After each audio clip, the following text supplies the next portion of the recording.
Hello বন্ধুরা, আজ আমি কষে দেখি ৮ অর্থাৎ লম্ববৃত্তাকার চোঙের ১৭ দাগের অঙ্কটি কষে দেখাবো।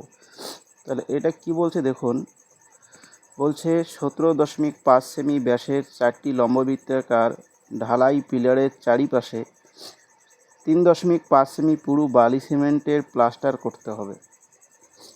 ১ নম্বর দিয়ে বলছে প্রতিটি পিলার যদি ৩ মিটার লম্বা হয় তবে কত ঘন ডেসিমিটার মশলা লাগবে হিসাব করে লিখি। ২ নম্বরে বলছে প্লাস্টারের মশলা তৈরি করতে যদি 4:1 অনুপাতে বালি ও সিমেন্ট মেশাতে হয় তবে কত ঘন ডেসিমিটার সিমেন্টের প্রয়োজন হবে হিসেব করে লিখি। তো এই অঙ্কটি দেখুন আমি এখন এই খাতায় কষে রেখেছি।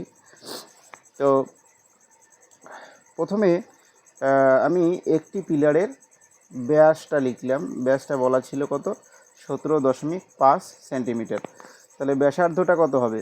ব্যাসকে 2 দিয়ে ভাগ করলে হবে ব্যাসার্ধ, নিচে 2 লিখে দিয়েছি সেজন্য।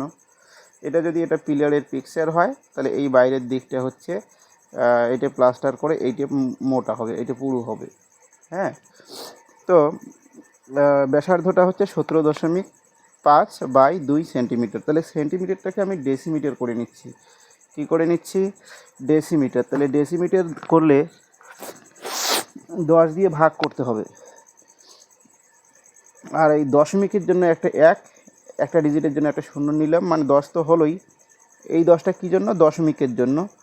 আর পরের 10টা হচ্ছে সেন্টিমিটার থেকে ডেসিমিটারে পরিণত করার জন্য। তাহলে উচ্চতা বলা ছিল 3 মিটার, 3 মিটারকে আমি করে নিলাম 30 ডেসিমিটার। তাহলে বলুন তো আয়তনটা কত হবে? আমরা জানি লম্ববৃত্তাকার চোঙের আয়তনের সূত্র হচ্ছে πr²h। তাহলে এখানে পাইয়ের মানটা লিখলাম 22/7, আর যেটা পেয়েছি 175, 10 × 10 × 2। তাহলে এটাকে আমি একবারে 200ও লিখতে পারি, 2 × 100ও লিখতে পারি। তাই আমি এখানে 2 × 100, 2 × 100 দুবার লিখেছি। স্কোয়ার যেহেতু আছে আর স্কোয়ার, সেই জন্য আমি দুবার লিখে নিয়েছি। ইন্টু এইচ মানে হচ্ছে 30। এইচ মানে এটা কত? এইচ মানে এটা বলা ছিল 30। এখানে তারপরে একটি পিলারের আয়তন যদি এটা হয় তাহলে 4টি পিলারের 4 গুণ হবে। তাহলে 4টি পিলারের জন্য আমি এখানে 4 দিয়ে গুণ করে নিয়েছি। দেখুন সবার শেষে একটি 4 দিয়ে গুণ করা আছে। তারপরে এখানে কাটাকাটি করে নিয়েছি। করে নিয়ে যে সংখ্যাগুলো পেলাম সব শেষে, সেগুলো হচ্ছে 11 × 7, 15 × 4 এগুলো পেলাম। আর নিচে পেলাম 8 × 2। এই দুটোকেও আর কাটলাম, 4 × 2 = 8। তাহলে 2 × 4 পেলাম নিচে, উপরে পেলাম 1155। তাহলে 1155কে যদি আপনারা 4 দিয়ে ভাগ করেন তাহলে পাবেন 288.75 ঘন ডেসিমিটার। এবার যে প্লাস্টারটা পুরু করা হবে, আমি ছবিতে দেখিয়েছিলাম যে পুরুটা করা হবে, সেই পুরুটা হবে 3.5 সেন্টিমিটার। তাহলে সেন্টিমিটারটাকে ডেসিমিটারে যদি আমি পরিণত করি তাহলে কি করতে হবে? 10 দিয়ে ভাগ করতে হবে। তাহলে পয়েন্টটা আবার একটা ডিজিট বাদিকে সরে আসবে।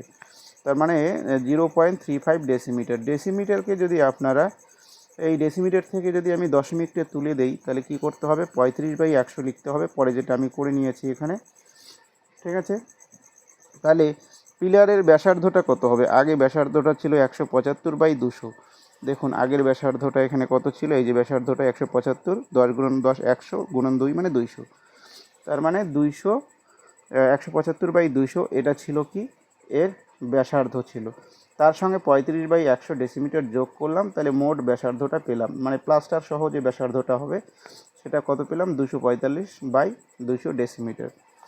তাহলে যদি ব্যাসার্ধ পেয়ে যাই তাহলে প্লাস্টার সহ আয়তনটা পাবো। আয়তনের সূত্র তো সেম থাকবে, πr²h, যেহেতু এটা একটা চোঙ। তাহলে এই r² মানে আর এর মানটা দুবার লিখতে হবে, ইন্টু উচ্চতা মানে 30 ডেসিমিটার। তাহলে 4টি পিলারের আয়তনের জন্য আমি এখানে সবশেষে একটা 4 দিয়ে গুণ করে নিয়েছি। তারপরে কাটাকাটি করে যে সব সংখ্যা পেয়েছি আমি সেগুলো হচ্ছে 11 × 7, 245 × 3, আর নিচে কাটাকাটি করেছিল 100। উপরের সংখ্যাগুলোকে গুণ করলে আপনারা পাবেন 5, 6, 5, 9, 5, আর নিচে 100। 100 দিয়ে ভাগ করার জন্য কি হবে? দুটো ডিজিট পর দশমিকটা পড়বে।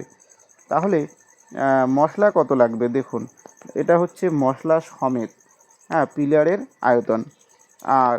আর প্রথমে যেটা বার করে নিয়েছিলাম বাদিকের পৃষ্ঠায় সেটা ছিল কি?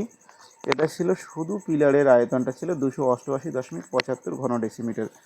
তাহলে এই আয়তনটা থেকে যদি আমি মশলা সহটা থেকে যদি আমি পিলারের আয়তনটা বাদ দিই তাহলে মশলার আয়তনটা পাবো।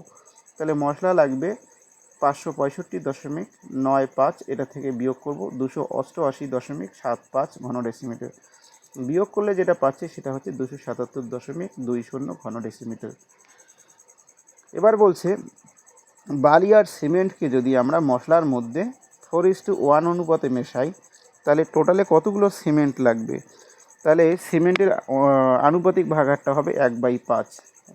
4:1 যেহেতু প্রথমেরটা বালি তারপরটা সিমেন্ট, তাহলে সিমেন্টের সংখ্যাটা উপরে লিখলাম, অনুপাতটাকে আনুপাতিক ভাগ হারে লিখলাম, তাকে মোট আয়তন দিয়ে গুণ করলাম। তাহলে গুণ করে যেটা পেলাম কাটাকাটি করে 55/44 এটাকে 100 দিয়ে ভাগ করলে পাবো 55/44 ঘন ডেসিমিটার। দেখুন এটি ছিল অঙ্কটা। থ্যাংক ইউ, আজকে এই পর্যন্তই।